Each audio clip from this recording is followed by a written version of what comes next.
শুভরাত্রি। এই রাতে একটি ভিডিও করতে বাধ্য হলাম। বেশ কিছু আমার প্রাক্তন ছাত্র যারা আজকের স্কুলের প্রধান শিক্ষক মহাশয় হয়েছেন অথবা কেউ টিচার ইনচার্জ হয়েছেন, তারা আমাকে আজকের সকাল থেকে এবং গতকাল থেকে বারবারই ফোন করছেন বা অনেকে এসেছেন যে মাস্টারমশাই, আমরা এই যে শিক্ষারত্নের জন্য পশ্চিমবঙ্গ সরকার যে দরখাস্ত দাবি করছে সেই দরখাস্ত করে দিয়েছি, কিন্তু আদৌ শিক্ষারত্নটা কিভাবে পাবো বা কি হলে পাওয়া যায়।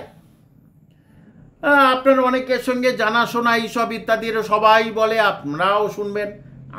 আমিও নিজেকে খুব ছোট লাগে। সবাই আমাকে কে চেনে, কেউ চেনে না, কেবল ছাত্রছাত্রীরা আমাকে চেনে, এটা আমি মনে করি। তো ভাবুন, একজন শিক্ষক যিনি শিক্ষারত্ন পাবেন তাকে অ্যাপ্লিকেশন করতে হবে তিনি কি করেছেন, কি সামাজিক কাজ করেছেন, তিনি কত সুন্দরভাবে পড়ান, তিনি কিভাবে এলাকায় গরিব ছেলেমেয়েদের মুগ্ধ করেছেন, গরিব ছেলেমেয়েদের উপকার করেছেন, গরিব ছেলেমেয়েদের বই কিনে দিয়েছেন। তার জন্যে সরকারের কাছে অ্যাপ্লিকেশন করতে হবে, তবে সে শিক্ষারত্ন পাবে।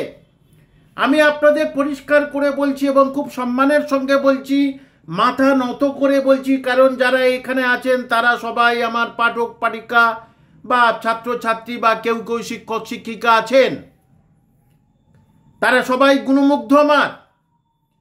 আমি আপনাদের পরিষ্কার করে বলেছি, আমি যে পুরস্কার পেয়েছি শিক্ষার ক্ষেত্রে 3খানা, আপনার বহুত সম্মানের সঙ্গে বলছি, সেখানে কোনো রকমের পয়সা কড়ি দিয়ে কোনো কিছু হয়নি বা কোনো অ্যাপ্লিকেশন হয়নি।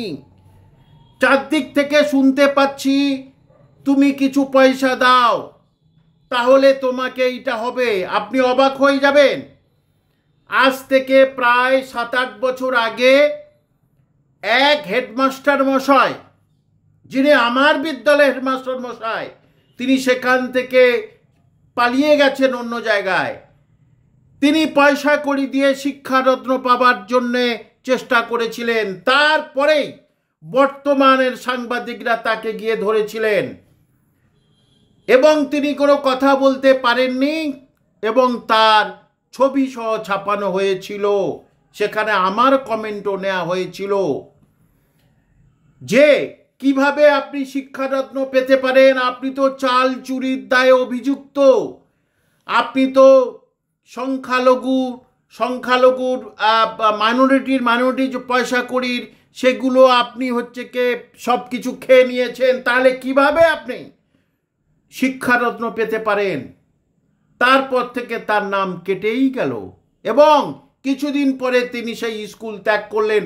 আমার বর্তমান স্কুলের কথা বলছি। এখন ওখানে একজন ইনচার্জ আছেন। তাহলে দেখুন, একজন শিক্ষক, আপনারা আজকাল না হয় কাল শিক্ষক হবেন, মাথা উঁচু করে চলবেন, বুক ফুলিয়ে চলবেন। আপনার বাবা গরিব হতে পারে, আপনার বাবা চাষি হতে পারে, আপনার বাবা কৃষক হতে পারে, কিন্তু আপনি গরিব হতে পারেন আপনার বাবা, কিন্তু আপনার বাবা সৎ, আপনার মা সৎ, এবং আপনি মাথা উঁচু করে চলবেন, কারোর কাছে হাত পাতবেন না। নিজের কোয়ালিটি দিয়ে আপনি চাকরি অর্জন করবেন এবং নিজের কোয়ালিটি দিয়ে আপনিও সরকারের পুরস্কার পাবেন যদি তাদের মনে হয় আপনাকে তারা পুরস্কৃত করবেন, কিন্তু কোনোভাবেই অ্যাপ্লিকেশন করে নয়। শিক্ষকের মর্যাদা, শিক্ষকের মান একদম তলানিতে করে দিচ্ছে এই সরকার, সেটা আপনারা দেখতে পাচ্ছেন। অবাক হতে হয়, একজন শিক্ষক, তার পরিচয়, অ্যাপ্লিকেশন, দরখাস্ত, তার কোয়ালিটি, তার জনপ্রিয়তা এলাকার মানুষ জানবে, তথা ডিস্ট্রিক্ট ইন্সপেক্টর অফ স্কুল জানবে, তিনি রিপোর্ট দেবেন শিক্ষা দপ্তরকে। এটা খুব স্বাভাবিক, আগেও আমরা দেখেছি। কিন্তু এখন আপনাকে যদি পুরস্কার পেতে হয়, শিক্ষারত্ন পেতে হয়, আপনাকে দরখাস্ত করতে হবে শিক্ষা দপ্তরের কাছে। কি অদ্ভুত মানসিকতা, ভাবতেই পাচ্ছি না। যে সুতরাং আপনাদের আমি বললাম, আপনারা মাথা উঁচু করে চলবেন। আজ নয় কাল চাকরি পাবেন, শুধু অপেক্ষা করুন।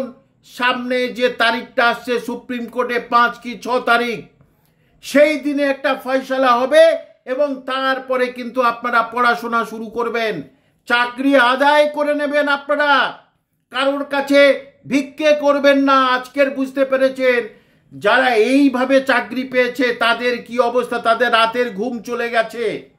এবং এইভাবে যারা চাকরি পেয়েছে তাদের চাকরি যাবেই নিশ্চিত, একদম নিশ্চিত থাকুন। সেই সঙ্গে সঙ্গে হয়তো যারা যোগ্য তাদেরও যেতে পারে, কারণ এটার জন্যে এই সরকার দায়ী।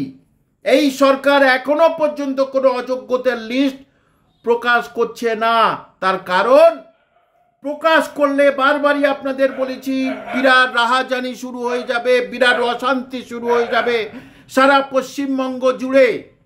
সুতরাং অদ্ভুত ব্যাপার, সারা ভারতবর্ষের কোনো রাজ্যে এরকম নেই যে আপনি সেরা শিক্ষক হতে গেলে আপনাকে দরখাস্ত করতে হবে, আপনাকে প্রমাণ দিতে হবে যে আপনি ভালো শিক্ষক, আপনি সেরা শিক্ষক।